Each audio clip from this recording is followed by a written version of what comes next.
Dalam kita membangunkan aplikasi yang memberi kesejahteraan kepada negara, ada yang menyalahgunakannya. Sejak kebelakangan ini, terdapat peningkatan ketara dalam penyebaran maklumat atau berita palsu yang boleh menimbulkan kekeliruan dan kegusaran di kalangan masyarakat. Ancaman berita palsu tanpa verifikasi sumber, fakta dan maklumat memberi impak serta implikasi negatif kepada rakyat dan negara. Sebarang penyebaran berita palsu akan dikenakan tindakan undang-undang serta didakwa mengikut Seksyen 505 Kanun Keseksaan dan Seksyen 233 Akta Komunikasi dan Multimedia 1998. Denda maksimum RM50,000 atau penjara tidak melebihi 1 tahun atau kedua-duanya dan juga denda selanjutnya setiap hari kesalahan berjumlah RM1,000. Bersama, cegah berita palsu. Sebar fakta, bukan dusta. Tidak pasti, jangan kongsi.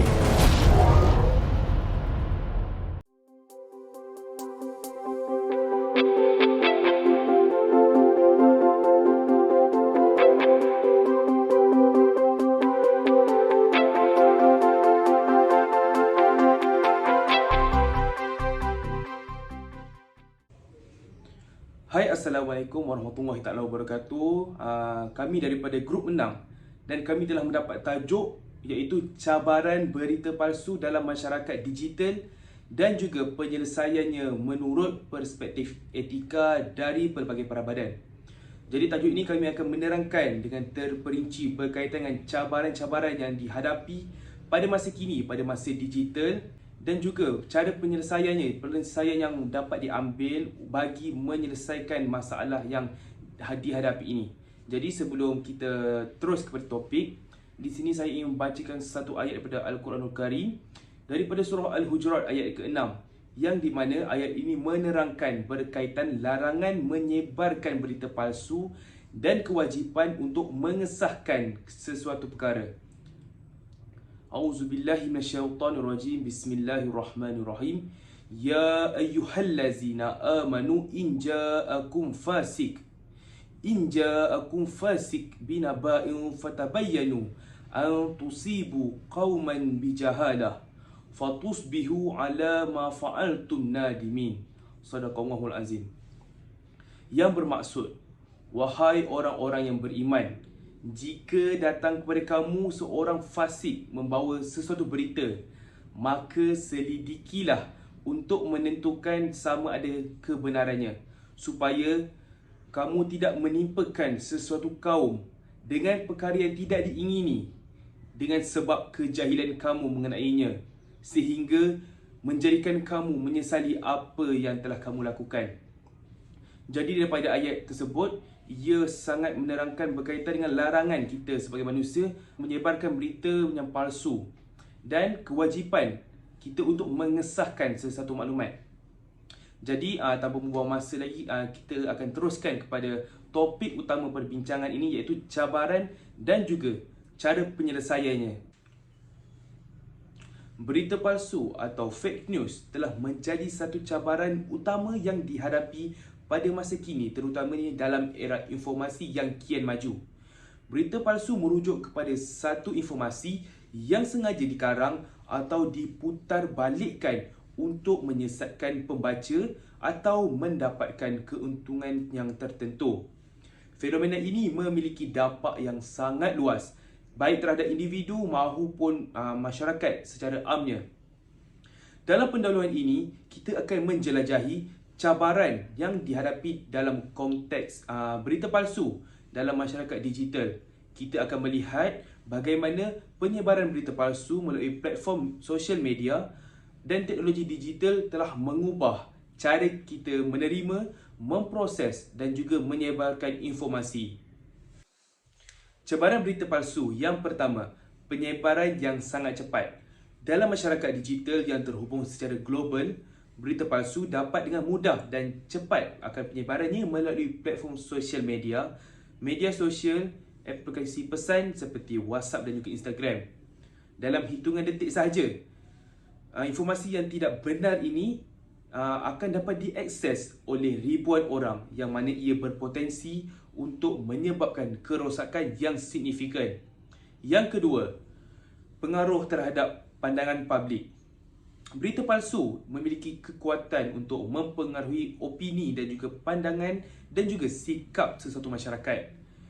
Ketika informasi palsu disebarkan secara luas, masyarakat dapat terpengaruh secara negatif, memperkuatkan prasangka atau memicu konflik yang membahayakan sesuatu negara.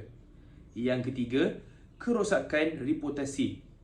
Berita palsu seringkali digunakan sebagai alat untuk mencemarkan nama baik seseorang maupun kelompok.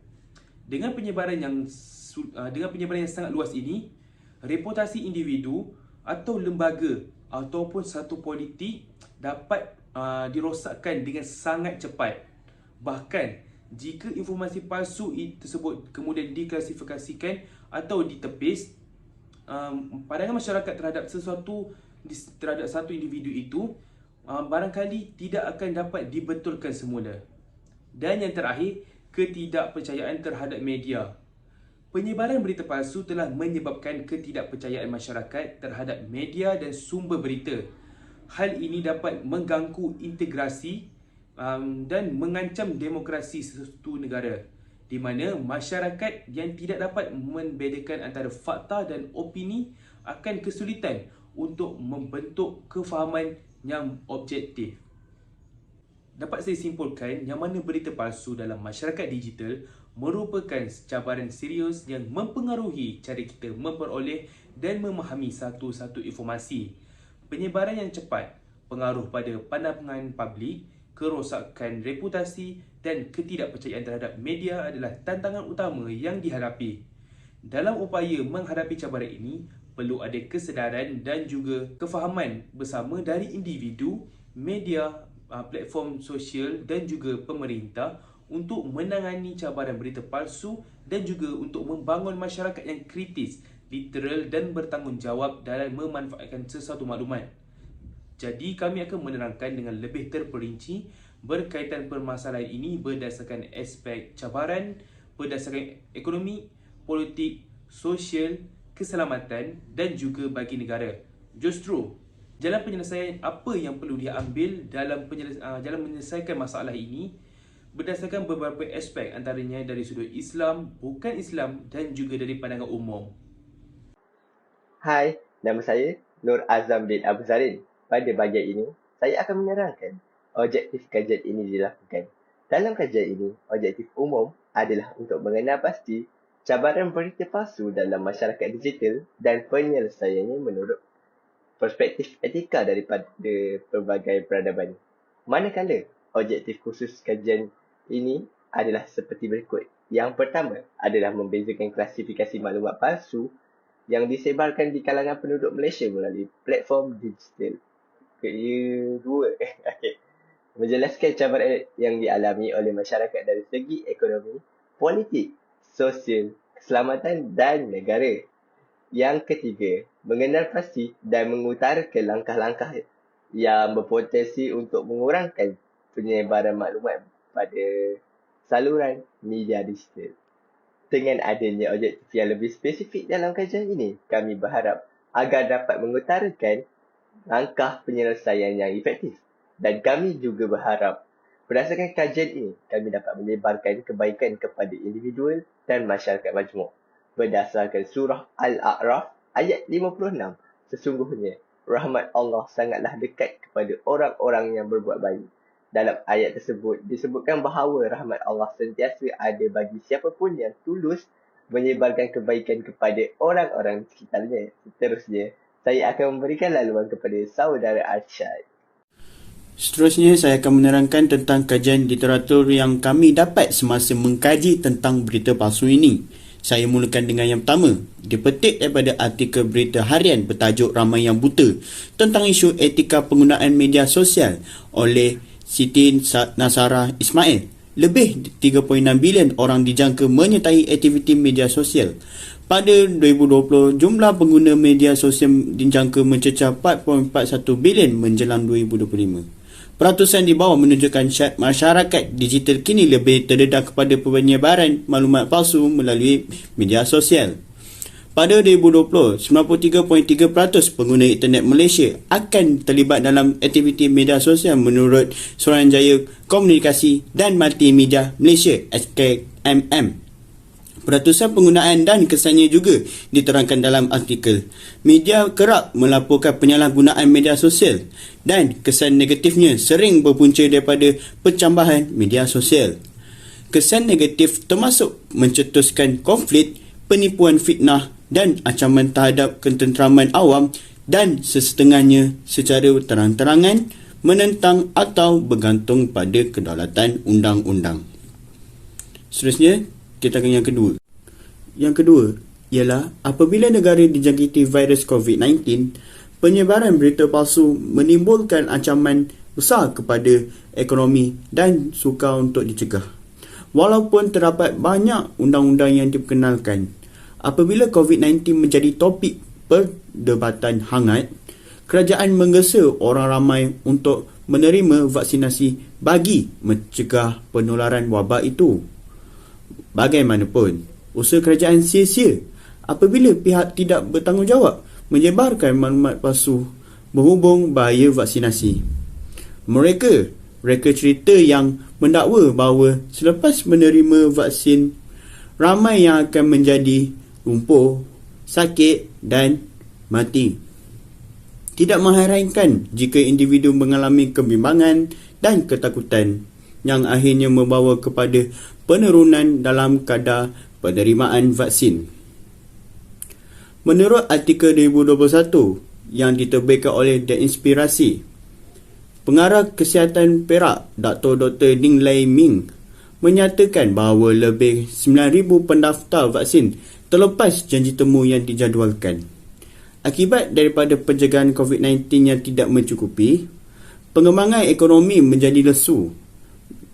Pada akhirnya, penyebaran berita palsu mendatangkan ancaman kepada ekonomi negara dan mesti dibendung segera.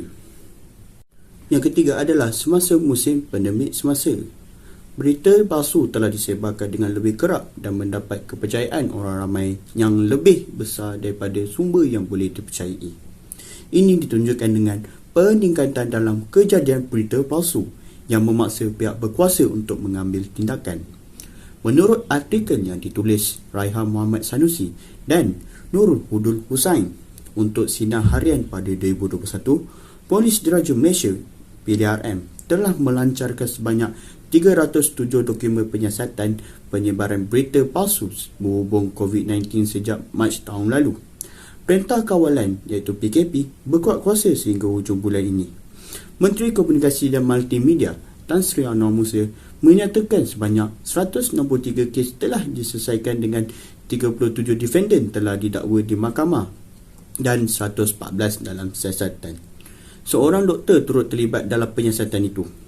Dalam kes yang dilaporkan oleh utusan Malaysia, seorang doktor didenda RM5,000 kerana menyebarkan khabar angin bahawa vaksin Sinovac buatan China mungkin mengandungi ekstrak darah babi. Berita itu telah membimbangkan sebahagian kecil komuniti aktif vaksin tempatan. Kesimpulannya, tanpa mengira tak pendidikan penularan itu, berita palsu memainkan peranan penting dalam masyarakat digital kerana ia memberi kesan buruk kepada kedua-dua pihak. Okey, seterusnya kita ke tajuk seterusnya iaitu cabaran berita palsu. Silakan.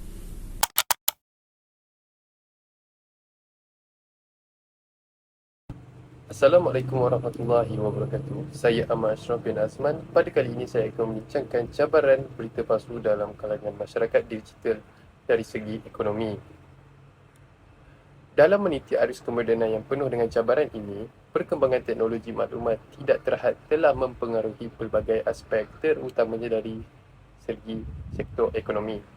Hal ini demikian kerana penyebaran maklumat palsu dari pihak yang tidak bertanggungjawab telah memberikan kesan yang tidak baik kepada ekonomi negara. Antaranya adalah seperti tindakan sengaja mereka-rekakan cerita dan menularkan maklumat palsu berkaitan dengan makanan yang halal sebelum diusul periksa dan tidak ada bukti yang sahih untuk merosakkan nama baik maruah seseorang individu, organisasi atau kerajaan yang boleh membawakan kepada unsur fitnah.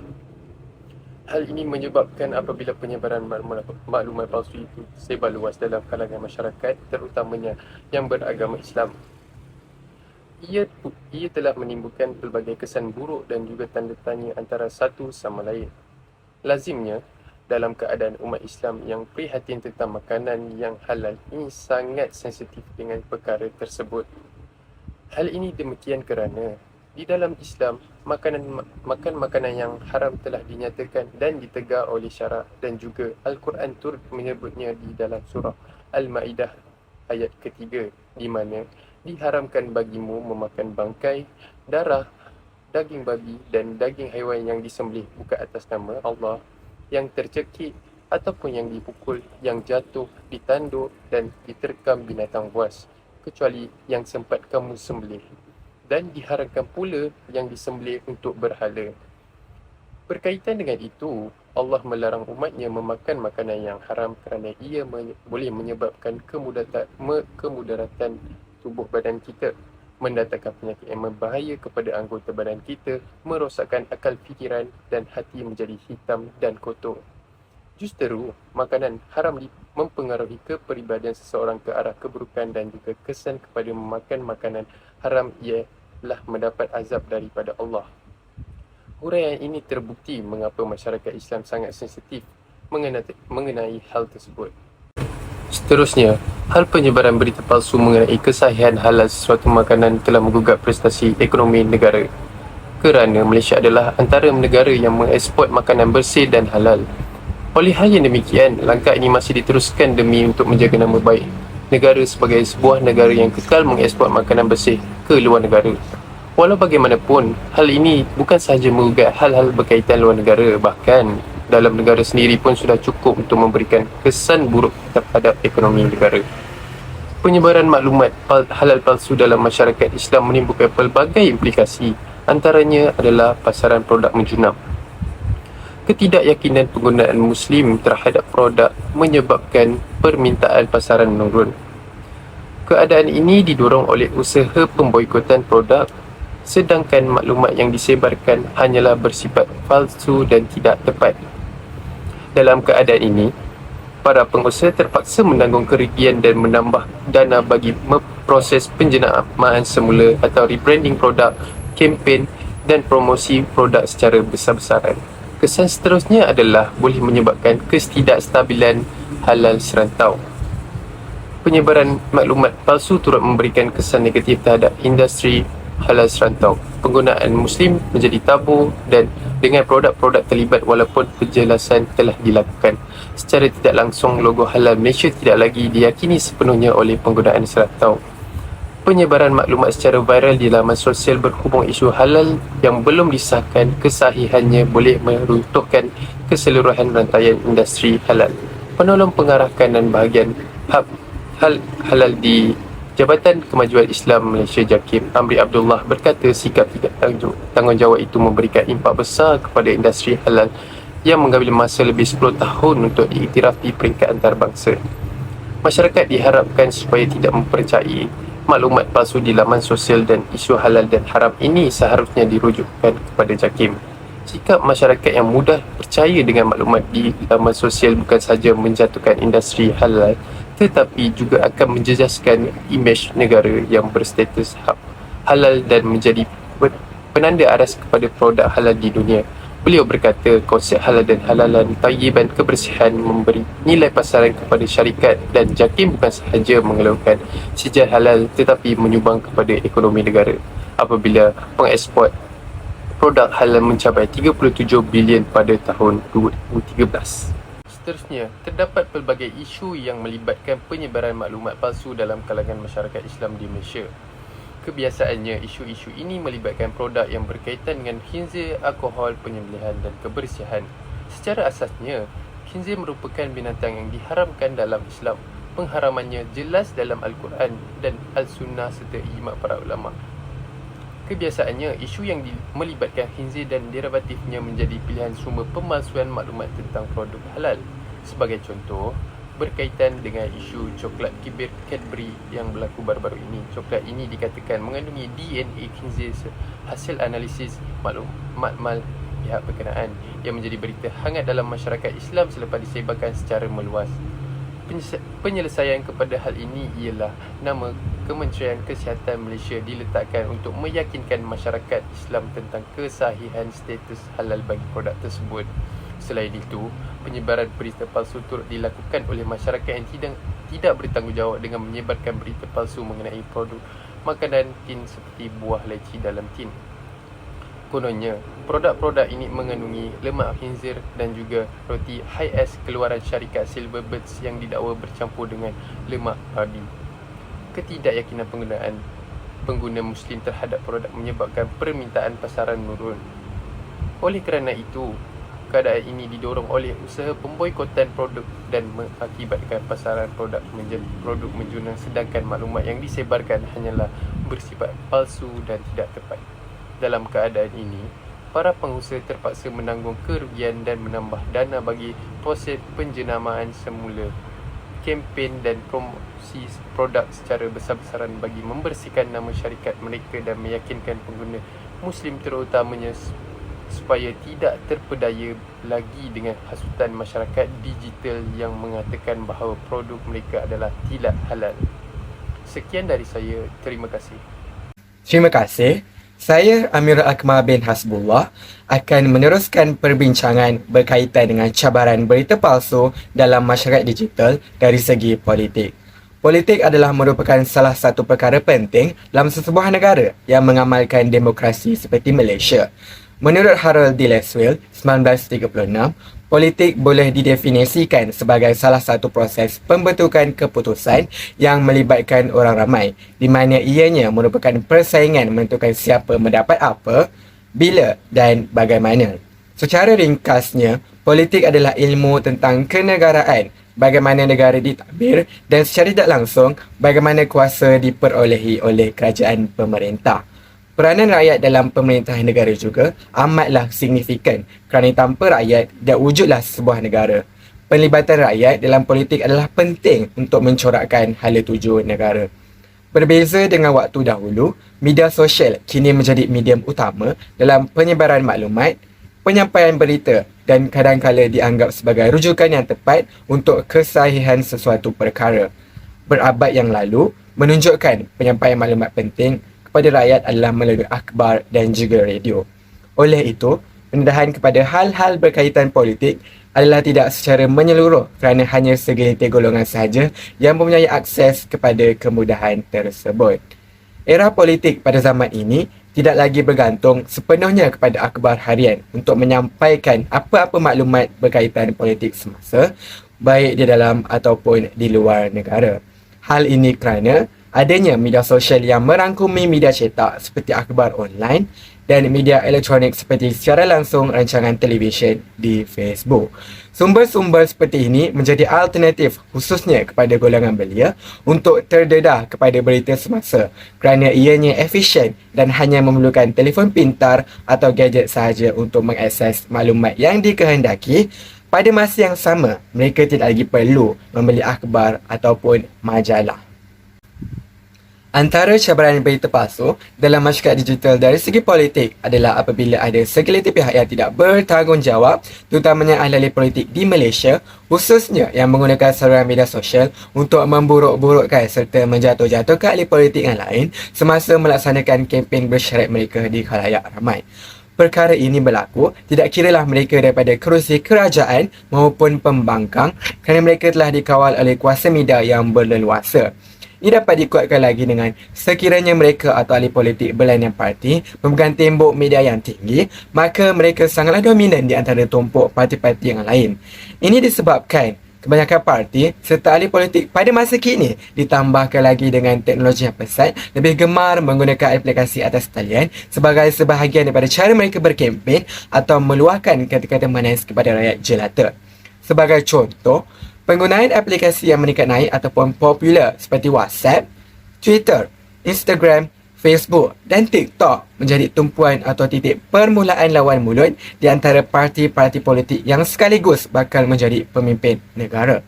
Perkara sebegini sepatutnya dielakkan oleh mana-mana pihak maupun parti politik kerana tanggapan yang tidak betul atau jitu yang ditujukan kepada pihak berkenaan mampu menimbulkan spekulasi serta suatu pandangan yang negatif kepada rakyat yang ingin undinya dibuang. Sikap tuding-menuding antara semua pihak, kerajaan dan pembangkang pada medium-medium tertentu, khususnya media sosial, sangatlah tidak bermoral dan akan menjejaskan sistem demokrasi di Malaysia. Perbuatan yang tidak manis ini dapat dikategorikan sebagai salah satu kelakuan namimah yang bermaksud perihal mengadu domba. Namimah termasuk dalam kategori dosa besar, menunjukkan perkara ini sangatlah ditegah dalam Islam. Apabila wujudnya individu atau seseorang yang berperangai batu api, pastinya ianya akan menyebabkan banyak pihak terluka dan bersengketa, terutamanya dalam berpolitik. Pengadu domba boleh digambarkan sebagai seorang yang menyampaikan suatu bicara daripada seseorang kepada orang lain bertujuan untuk merosakkan hubungan antara mereka. Allah Subhanahu Wa Taala berfirman dalam surah Al-Ahzab ayat ke-58 yang bermaksud, dan orang-orang yang mengganggu serta menyakiti orang-orang lelaki yang beriman dan orang-orang perempuan yang beriman dengan perkataan atau perbuatan yang tidak tepat dengan suatu kesalahan yang dilakukannya, maka sesungguhnya mereka telah memikul kesalahan menuduh secara dusta dan berbuat dosa yang amat nyata. Ini jelas apabila kita lihat dalam dunia politik, sekarang lebih-lebih lagi ketika di dalam ambang pilihan raya. Ramai ahli politik yang sering menyalahgunakan platform media sosial untuk mencetuskan kegusaran serta berita-berita yang tidak tahu kesahihannya terhadap parti-parti yang bertanding demi menegakkan sesuatu perkara. Maklumat palsu yang diterima pula sering juga disalah tafsir oleh segelintir rakyat sehinggakan ada di antara mereka menyuarakan dan mengeluarkan hujah-hujah mereka sendiri tanpa usul periksa.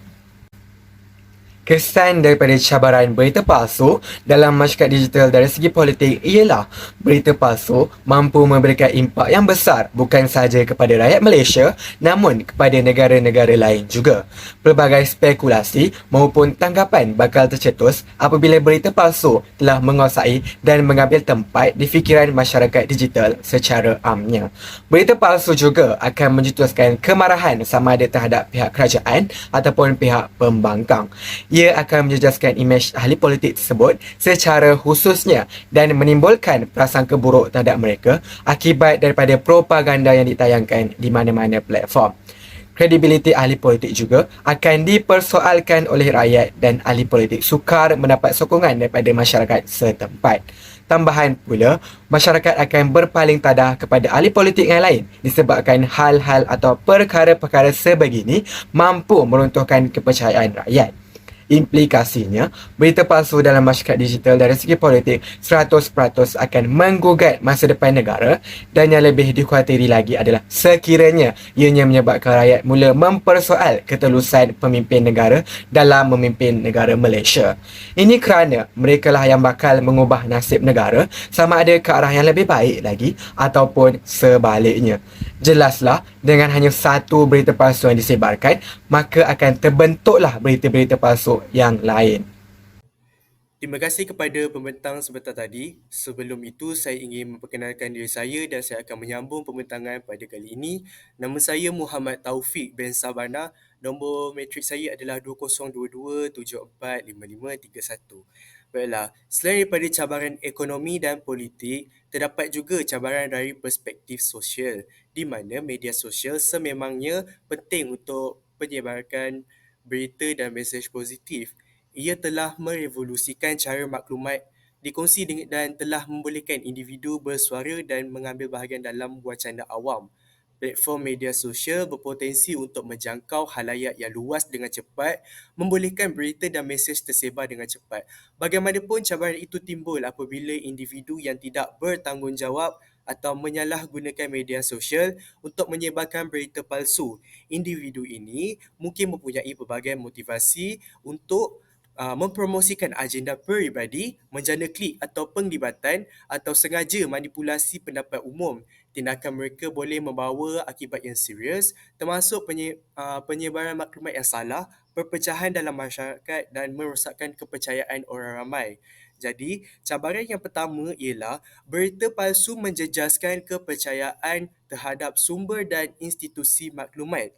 Apabila orang ramai terdedah kepada maklumat palsu atau mengelirukan, ia menjadi cabaran untuk membezakan perkara yang benar dan boleh dipercayai.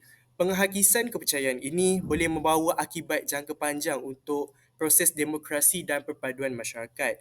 Cabaran yang kedua ialah boleh membawa kesan sosial yang ketara. Ia boleh membawa maklumat salah tentang kesihatan awam, pilihan raya, isu sosial atau topik saintifik yang boleh mengakibatkan tindakan atau keputusan yang berbahaya. Contohnya, maklumat palsu tentang vaksin boleh menyumbang kepada keraguan vaksin dan risiko kesihatan awam. Kemudian, cabaran yang ketiga ialah berita palsu boleh memberi kesan psikologi negatif kepada individu, di mana ia boleh menyebabkan kebimbangan, ketakutan dan kekeliruan apabila orang ramai terdedah kepada maklumat yang membimbangkan atau mengelirukan. Bertubi-tubi maklumat salah yang berterusan juga boleh menyebabkan maklumat berlebihan dan keletihan. Tambahan pula pendedahan berterusan kepada berita palsu boleh menghakis kepercayaan terhadap sumber media dan menjadikan individu lebih skeptikal terhadap maklumat yang mereka temui. Ini boleh membawa kepada rasa tidak percaya dan sinis, menjadikan lebih sukar untuk bergantung pada mana-mana sumber berita. Kemudian, cabaran yang keempat ialah berita palsu boleh memberi kesan kepada hubungan sosial dan kesejahteraan emosi. Apabila maklumat tersebar dalam kalangan sosial, ia boleh menyebabkan perselisihan faham, penipuan dan juga perpecahan dalam kalangan rakan, keluarga atau komuniti dalam talian. Kesan emosi konflik sedemikian boleh menjadi ketara. Apabila maklumat palsu dikongsi dalam kalangan sosial, ia boleh menyebabkan perselisihan faham. Individu yang berbeza boleh mentafsir dan bertindak balas terhadap maklumat dengan cara yang berbeza-beza. Berita palsu sering menimbulkan reaksi emosi yang kuat. Apabila individu terdedah kepada maklumat palsu atau sensasi yang memainkan emosi mereka, ia boleh membawa kepada tekanan, kebimbangan, kemarahan yang lebih tinggi. Tindak balas emosi ini boleh memberi kesan kepada kesejahteraan keseluruhan dan menjejaskan hubungan interpersonal. Dan cabaran yang terakhir ialah berita palsu boleh Cabaran yang terakhir ialah berita palsu boleh digunakan untuk menyebarkan ucapan benci, naratif, diskriminasi dan stereotip palsu. Ia boleh memburukkan lagi ketegangan sosial, mencetuskan permusuhan dan prasangka dalam komuniti dengan menyebarkan angan-angan naratif diskriminasi atau stereotip palsu. Mereka yang berada di belakang berita palsu boleh membentuk persepsi orang ramai dan mempengaruhi sikap sosial yang memihak kepada mereka dengan menyebarkan maklumat palsu yang menyokong naratif dominan atau mengekalkan stereotip. Mereka yang mempunyai kuasa boleh mengekalkan atau mengukuhkan kawalan mereka ke atas sistem sosial, politik maupun ekonomi. Jadi itu saja daripada cabaran dari segi sosial. Seterusnya saya akan pas kepada pembentang seterusnya. Terima kasih. Di sini saya akan menerangkan berdasarkan daripada aspek keselamatan. Cabaran berita palsu terhadap keselamatan merupakan isu yang sangat serius dalam era digital ini. Fenomena penyebaran berita palsu telah menjadi semakin meluas dan mudah tersebarnya dengan adanya platform media dan kemudahan berbagi informasi yang secara meluas. Berita palsu dapat menyebabkan kerugian yang signifikan, terutamanya dalam konteks keselamatan. Beberapa cabaran utama yang dihadapi dalam menghadapi cabaran penyebaran berita palsu yang berpotensi membahayakan keselamatan adalah seperti yang pertama, disinformasi dalam situasi kritis. Pada masa terjadinya krisis seperti bencana alam, serangan teroris maupun pandemik seperti COVID-19 sebelum ini, penyebaran berita palsu dapat mengganggu upaya penanggulan dan pemulihan. Berita palsu dapat menyebabkan kepanikan yang sangat bahaya, mengalihkan perhatian masyarakat dari informasi yang sangat penting dan juga menyebabkan masyarakat mengambil tindakan yang tidak sepatutnya. Seterusnya, propaganda politik. Berita palsu sering digunakan dalam konteks politik untuk mempengaruhi pandangan publik, menciptakan ketidakstabilan dan juga memanipulasi perspektif masyarakat. Dalam konteks keselamatan, propaganda politik berpotensi mengganggu kebijakan keamanan nasional yang mana merosakkan hubungan diplomatik atau menciptakan konflik sosial antara kaum dan juga masyarakat. Yang ketiga, dari segi kesihatan dan ubatan palsu. Dalam konteks kesihatan dan juga keselamatan, penyebaran berita palsu tentang pengubatan yang ajaib, ubatan-ubatan palsu atau informasi yang salah tentang vaksin dapat membahayakan keselamatan masyarakat. Hal ini dapat membuat orang-orang untuk mengabaikan langkah-langkah pencegahan yang sebenarnya efektif atau mengeksposkan diri mereka kepada risiko kesihatan yang tidak perlu. Dan yang terakhir, terhadap keamanan cyber. Penyebaran berita palsu dalam bentuk serangan cyber seperti phishing, malware dan juga informasi palsu tentang ancaman keamanan dapat mengancam infrastruktur kritis, kerentanan sistem komputer atau merosak reputasi individu atau organisasi. Dalam konteks keselamatan, serangan cyber berbasis berita palsu dapat menyebabkan kerugian keuangan, pengukapan data sensitif atau bahkan kehilangan nyawa. Baiklah, nama saya Muhammad Amirul Aiman bin Jeffrey akan menerangkan cabaran berita palsu dalam masyarakat digital dari segi negara. Pada era moden ini, isu penyebaran berita palsu merupakan cabaran besar bagi negara. Negara menjadi kucak-kacir dan tidak aman jika penyebaran berita palsu terus berlarutan dan tidak dibendung dengan segera. Kita sudah cakna bahawa penggunaan internet merupakan satu keperluan wajib untuk menyalurkan info terkini berkenaan isu-isu semasa. Namun, tidak semua informasi tepat dan terdapat berita palsu yang akan disebarkan. Sebagai contoh, kes penyebaran berita palsu yang berlaku di negara kita adalah pada 2 September 2021, yang mana seorang penjual kuih menyebarkan berita palsu mengenai kematian sebuah keluarga akibat pandemik COVID-19. Berdasarkan pertuduhan, beliau menyebarkan berita palsu menerusi akaun Facebook dengan tujuan menakutkan orang awam. Hal ini, dia telah dijatuhkan hukuman membayar denda yang berjumlah RM5,000 atau penjara 5 bulan jika dia gagal membayar denda tersebut. Selain itu, penyebaran berita palsu berkenaan subsidi minyak masak juga pernah viral suatu ketika dahulu. Keadaan ini berlaku pada tahun 2022 di mana penularan berita palsu mengenai subsidi minyak masak menyebabkan terjadinya pembelian panik sehingga menjejaskan bekalan di pasaran. Jika diambil daripada kes penyebaran berita palsu di atas, kesan yang perlu ditanggung oleh negara adalah negara akan menjadi kucak-kacir kerana rakyat bimbang dan berasa takut akan berita tersebut dan mungkin pihak yang tidak bertanggungjawab akan mengambil kesempatan atas keadaan kucar-kacir ini. Justru semua pihak harus bekerjasama dalam mengatasi penularan berita palsu. Penggunaan internet yang lebih maju ini memudahkan penyebaran berita palsu dan seterusnya menggugat keselamatan negara dan merupakan antara cabaran yang perlu dihadapi negara kita. Keadaan ini akan menyebabkan rakyat sukar untuk menentukan yang mana betul ataupun yang palsu. Tambahan pula, pada zaman sekarang ini di mana berita yang diperoleh sangat cepat dan rakyat sukar untuk menentukan yang mana sahih, secara tidak langsung kepercayaan rakyat yang semakin rendah terhadap pemerintah. Okey, baiklah, untuk di sebelah kiri ini merupakan gambar Muhammad Afindi yang berada di tengah. Dijatuhkan hukuman RM5,000 kerana menyebarkan berita palsu, dan di sebelah kanan ini merupakan gambar penyebaran berita palsu berkenaan isu subsidi minyak.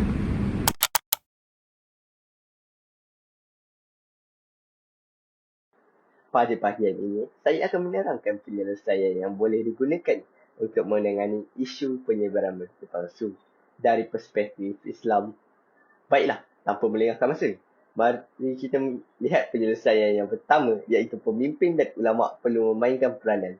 Hal ini kerana terdapat banyak pihak yang tidak bertanggungjawab mewujudkan situasi kekacauan dengan menyebarkan berita palsu. Ulama merupakan insan yang memiliki pengetahuan yang luas terhadap ajaran Islam, termasuklah dalam Al-Quran dan hukum Islam. Oleh sebab itu, pemimpin dan ulama perlu menyedarkan masyarakat Islam dengan kesan buruk terhadap penyebaran berita palsu dengan beberapa cara. Antaranya, melalui khutbah ketika solat Jumaat, seperti ceramah berkenaan dengan pentingnya untuk membezakan antara berita yang sahih dengan berita yang palsu. Selain itu, pemimpin dan ulama juga boleh bekerjasama dengan mengadakan program yang berunsurkan kesedaran dalam penularan. Kempen yang jalan ini boleh dilakukan secara menggunakan medium digital supaya memperluaskan lagi kesedaran. Kerana jika program ini dilakukan secara menggunakan kaedah fizikal, ia mungkin dapat memberikan kesedaran, tetapi hanya melakoni kawasan setempat sahaja, manakala media digital dapat memberikan impak yang lebih meluas. Baiklah, seterusnya untuk penyelesaian dari perspektif Islam adalah menggunakan konsep tabayun. Prinsip tabayun merupakan sikap semak atau memberi sesuatu perkara terlebih dahulu sebelum menyebarkan, dan ini perlu diamalkan oleh setiap golongan masyarakat. Apabila menerima sesuatu maklumat di media sosial, di sini saya ingin menekankan bahawa pihak kerajaan telah menyediakan satu aplikasi digital yang dapat memudahkan semua untuk memeriksa sesuatu berita yang diterima. Untuk memastikan berita tersebut sahih atau laman palsu, laman sesawang aplikasi tersebut adalah sebenarnya.my. Dengan menggunakan aplikasi ini, masyarakat dapat menyemak semula berita palsu dan berita yang sahih.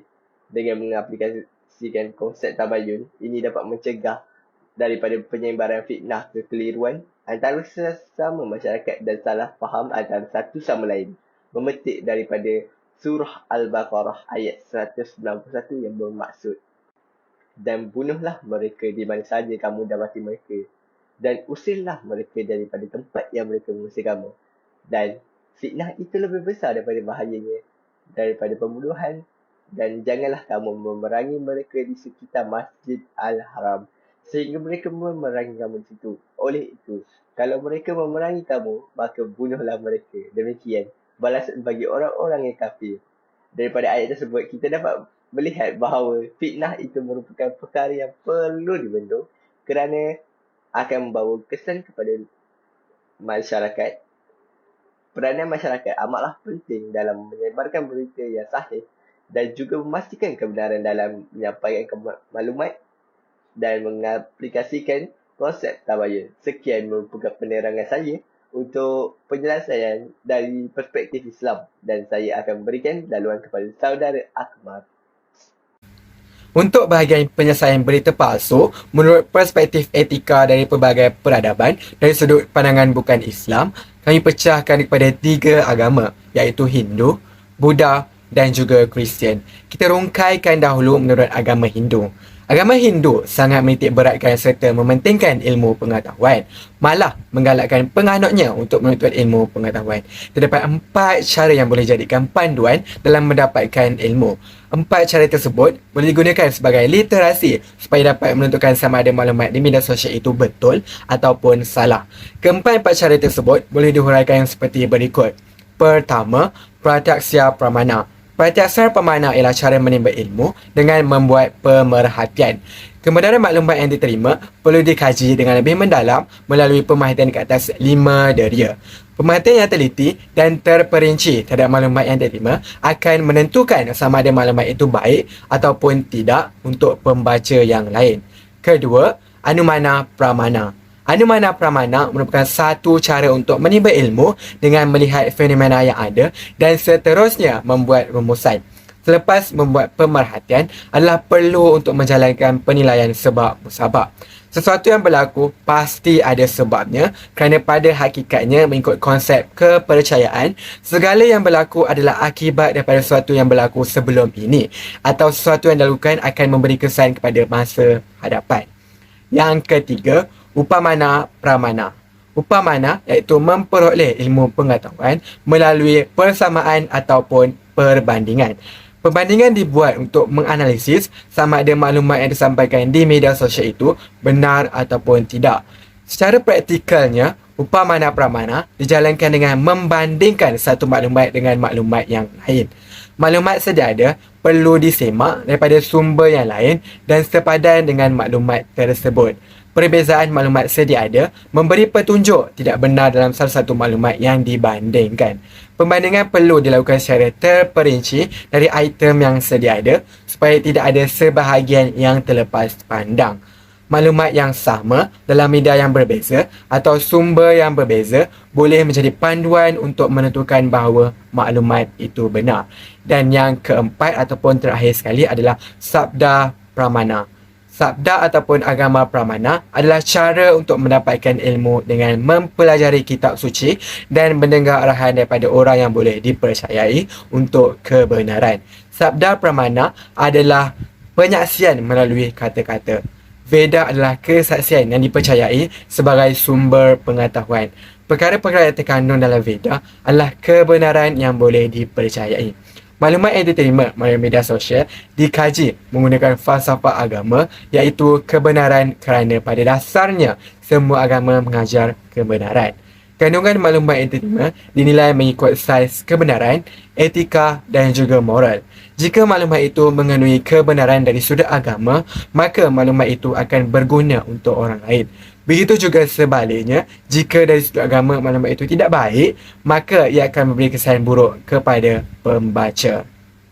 Seterusnya, dalam agama Buddha, mereka telah diajar untuk tidak mempercayai secara membuta-tuli apa yang didengar daripada seorang guru, daripada apa yang tertulis dalam buku, perkataan orang, tradisi, kepercayaan, khurafat dan juga peramal sebelum kita benar-benar menguji dan membuktikannya sendiri. Penganut agama Buddha sangat berpegang pada konsep ehipassiko. Perkataan ehipassiko berasal daripada perkataan ehipassiko yang terdiri daripada 3 suku kata iaitu ehi, pasar dan juga iko. Ehipassiko secara literal bermaksud datang dan juga lihat. Dalam agama Buddha sendiri, ada ajaran untuk menyelidik apa-apa maklumat yang diperolehi terlebih dahulu. Ajaran ini telah disampaikan oleh Buddha bagaimana kita harus bersikap atau bertindak dalam menerima maklumat baru. Ajaran ehipassiko mengajar untuk meneliti keadaan suatu berita baru dengan mata kepala sendiri supaya kebenaran yang diperoleh itu jelas. Akhir sekali, penganut Kristian sangat menerapkan peranan pendidikan agama Kristian dalam usaha memerangi berita palsu di media sosial. Antaranya adalah pertama, diajar untuk tidak berbohong. Dalam kitab Keluaran iaitu kitab kedua dalam Bible, dikatakan jangan anda menyebarkan berita palsu, jangan tolong orang yang bersalah dengan menjadi saksi yang tidak benar. Berbohong adalah salah satu perkara atau kesilapan yang paling biasa dilakukan oleh semua orang tanpa disedari sehingga tidak sedikit orang beranggapan remeh. Malah, ada yang berpendapat berbohong itu perkara biasa. Sedangkan berbohong salah satu tindakan yang paling sengaja disembunyikan kebenarannya. Tuhan tidak mahu anak-anaknya berdusta kerana mereka yang berdusta mampu memberi kesan yang negatif kepada diri sendiri dan juga orang lain. Kedua, ajar untuk jujur. Kejujuran adalah salah satu tingkah laku yang mesti ada dimiliki oleh semua orang termasuk orang yang percaya kepada Tuhan Yesus dalam agama Kristian. Kejujuran ini perlu diajar sejak kecil lagi pada setiap insan agar dapat berinteraksi dengan orang lain tanpa tidak menyebabkan perkara-perkara yang negatif. Kerana kejujuran itu adalah berdasarkan usaha untuk menjadikan dirinya sebagai seorang yang boleh dipercayai dalam memberikan maklumat melalui perkataan dan juga media. Tidak semua orang mempunyai hati yang jujur dalam memberikan segala-gala maklumat kepada orang ramai. Kerana maklumat yang dikongsi di media sosial, selalunya orang lupa untuk mengesahkan asal-usul berita sehingga tidak terkawal dan menjadi masalah besar dalam pelbagai media. Oleh itu, pendidikan diperlukan terhadap masyarakat agar manusia mempunyai hati yang jujur dalam menyampaikan segala maklumat kepada orang ramai. Dalam kitab Amsal yang merupakan kitab yang terdapat dalam Bible, mengingatkan kita bahawa orang yang jujur dipimpin oleh ketulusannya tetapi pengkhianat dirosak oleh tipu dayanya. Itu sahaja daripada saya. Saya serahkan kepada pembentang yang seterusnya. Terima kasih Saudara Akmal. Seterusnya saya akan teruskan dengan penyelesaian secara umum atau moden. Langkah yang pertama, adalah penyebaran pengetahuan dan pengajaran yang menyeluruh adalah penting. Pemumpukan literasi media dan kebolehan pemikiran kritis adalah amat penting dalam memudahkan keupayaan individu untuk membezakan antara maklumat yang boleh disahkan dan maklumat yang salah. Dengan menggalakkan iklim pemikiran kritis dan mengesahkan pengesahan fakta, individu boleh mengambil alih accountability yang lebih baik sebagai pengguna dan penyebar maklumat. Yang kedua ialah entiti media adalah mustahak untuk mengekalkan prinsip etika. Aspek asas amalan kewartawanan termasuk menegakkan integriti dan memastikan ketepatan dan pengesahan. Prosedur semakan fakta adalah mustahak dijalankan dengan tahap ketelitian yang tinggi dan sekiranya berlaku ketidaktepatan penarikan balik atau pembetulan perlu dikeluarkan dengan segera. Organisasi media boleh memainkan peranan yang penting dalam mengurangkan penyebaran maklumat salah dengan meletakkan premium pada kebenaran dan tanggungjawab. Untuk yang ketiga, platform media sosial mempunyai kesan yang besar dalam menangani penyebaran maklumat yang salah. Adalah disyorkan agar langkah proaktif diambil untuk menangani pencambahan maklumat palsu dengan menguatkuasakan dasar kandungan dan algoritma yang ketat yang memberi keutamaan kepada sumber yang boleh dipercayai sambil mempenteras atau memadamkan kandungan yang mengelirukan. Keberkesanan usaha ini boleh dipertingkatkan lagi melalui pelaksanaan amalan yang telus dan kemudahan kerjasama dengan entiti pemeriksa fakta autonomi. Itu saja daripada saya. Kita teruskan ke penyampaian yang seterusnya. Baiklah, sekarang kita menuju ke kesimpulan. Sebelum menerima dan mempercayai setiap berita yang disebarkan tanpa persoalan, kebenaran mestilah disahkan dahulu. Sebagai masyarakat yang hidup dalam era digital, kita akan menghadapi pelbagai cabaran yang ditimbulkan oleh berita palsu, termasuk cabaran politik seperti provokasi dan gangguan politik semasa, dari segi cabaran ekonomi seperti ancaman kepada ekonomi negara, dan cabaran sosial seperti penyebaran salah faham dan fitnah yang akan menjejaskan sentimen perkauman. Melalui platform media sosial, individu mudah menyebarkan maklumat palsu di internet. Kesan negatif dapat dilihat adalah masyarakat atau individu bertindak balas terhadap berita yang diperoleh daripada sumber yang tidak boleh dipercayai dan mendorong mereka untuk bertindak secara tidak bertanggungjawab dengan menyebarkan maklumat tanpa selidik terlebih dahulu. Oleh itu, semua pihak dalam masyarakat digital perlu memandang serius isu pemalsuan berita. Sekian, terima kasih.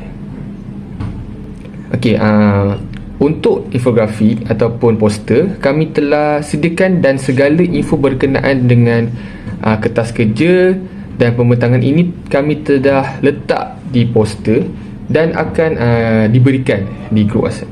Okey, sekali lagi sekian, terima kasih.